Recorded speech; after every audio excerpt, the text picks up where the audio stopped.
बात रायपुर की करेंगे। यहां पर शोर शराबा करने वालों पर अब कार्रवाई होगी।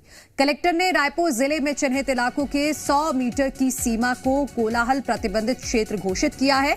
इसके लिए कलेक्टर ने आदेश भी जारी कर दिए हैं, जिसके तहत सभी शासकीय, अशासकीय हॉस्पिटल, सभी शासकीय और अशासकीय शैक्षिक संस्थान, जिला और सत्र न्यायालय, अन्य न्यायालय, मंत्रालय, संचालनालय और सभी शासकीय कार्यालय शामिल होंगे। इसके 100 मीटर की सीमा को कोलाहल प्रतिबंधित क्षेत्र घोषित किया गया है। इसका उल्लंघन करने वालों पर कार्रवाई भी होगी। तो शोर शराबा करने वालों पर रायपुर में कार्रवाई की जाएगी। राजधानी में कोलाहल प्रतिबंधित क्षेत्र घोषित किए गए। स्कूल, कॉलेज, अस्पताल, सरकारी भवनों के बाहर डीजे पर प्रतिबंध लगाया गया है। चिन्हित इलाकों के 100 मीटर की सीमा को साइलेंस जोन घोषित किया गया है और यहां पर किसी तरह का शोर शराबा बर्दाश्त नहीं किया जाएगा। जो करेगा उस पर सख्त कार्रवाई और सख्त एक्शन लिया जाएगा। तो इसके तहत सभी शासकीय, अशासकीय अस्पताल आ रहे हैं। इसी के साथ सभी शासकीय और अशासकीय शैक्षणिक संस्थान भी हैं।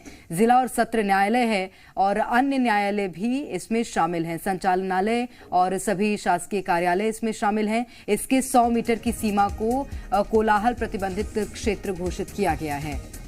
लेकिन सबसे बड़ा सवाल यही है कि आखिर क्यों ऐसा किया गया है। बिल्कुल, और सत्यप्रकाश इस वक्त हमारे साथ सीधे रायपुर से जुड़ गए हैं। सत्यप्रकाश, कारण बताइएगा कि क्यों शोर शराबे से दूर इन क्षेत्रों को रखा जा रहा है। देखिए, सबसे बड़ा कारण तो वायु प्रदूषण है, जिसे लेकर लगातार जो अलग अलग सामाजिक संगठन है वो अपना स्वर मुखर किए हुए थे। दूसरा बड़ा कारण है कि अस्पतालों के बाहर रात दिन डीजे बजना, और ये खुले तौर पे छत्तीसगढ़ की राजधानी है रायपुर, और यहाँ पे लाख प्रशासन सख्ती की कोशिशें किया, कोर्ट के भी तमाम निर्देश आए, लेकिन बावजूद इसके ये रुक नहीं पाया और मरीज इससे हलाकान परेशान होते हैं। इससे स्कूल में जाने वाले विद्यार्थी हलाकान परेशान होते हैं। मान लीजिए कि स्कूल में पढ़ाई चल रही है और उस वक्त में, दोपहर के वक्त में, कोई तेज साउंड, कोई तेज डीजे अगर बजा रहा हो स्कूल के बाहर, तो कैसे पढ़ाई होगी। कोई अस्पताल है, सरकारी हो या प्राइवेट हो, और उस अस्पताल में मरीज गंभीर अवस्था में हो और शाम को पता चला कि रात में 9 बजे और 10 बजे उसके बाहर में डीजे बज रहे हों, शोर शराबे हो रहे हों। तो ये कुछ कारण रहे हैं, जिसके बाद एक सख्त और बड़ा फैसला लिया है रायपुर जिला प्रशासन ने। कलेक्टर ने इस बाबत आदेश जारी किया है। कोलाहल प्रतिबंधित क्षेत्र 100 मीटर के दायरे में जो तमाम सरकारी और प्राइवेट अस्पताल हैं, इसके अलावा जो शैक्षणिक संस्थान हैं, मंत्रालय हैं, संचालनालय हैं, और इसके साथ साथ जो दूसरे सरकारी भवन हैं, उसके 100 मीटर की परिधि में ये क्षेत्र घोषित किया गया, मतलब जोन ऑफ साइलेंस।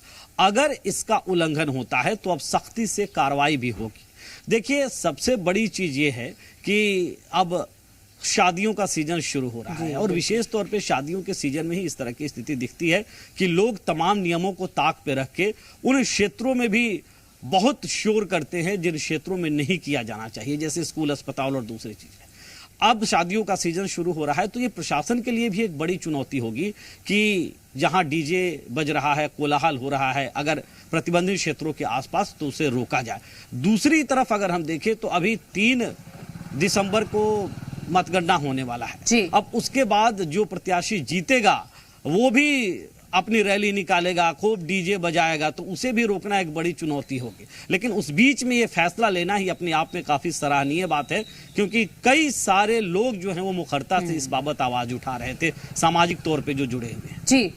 जी सत्यप्रकाश, बहुत शुक्रिया आपका तमाम जानकारी के लिए। तो फैसला तो सराहनीय है, लेकिन प्रेरणा, सबसे बड़ी बात यह है कि जब कोर्ट का आदेश आ गया, प्रशासन भी लगातार लोगों से मनाही करता रहा कि आप लोग इस तरह से तेज आवाज में डीजे मत बजाइए, तब तो कोई नहीं माना। और अब जब ये फैसला लिया गया है, क्या उसके बाद ग्राउंड जीरो पर इस फैसले का असर दिखेगा? इस पर लगातार जी मध्य प्रदेश छत्तीसगढ़ की नजर बनी रहेगी। निश्चित रूप से, और ये पुलिस के लिए एक बड़ी चुनौती भी होगा।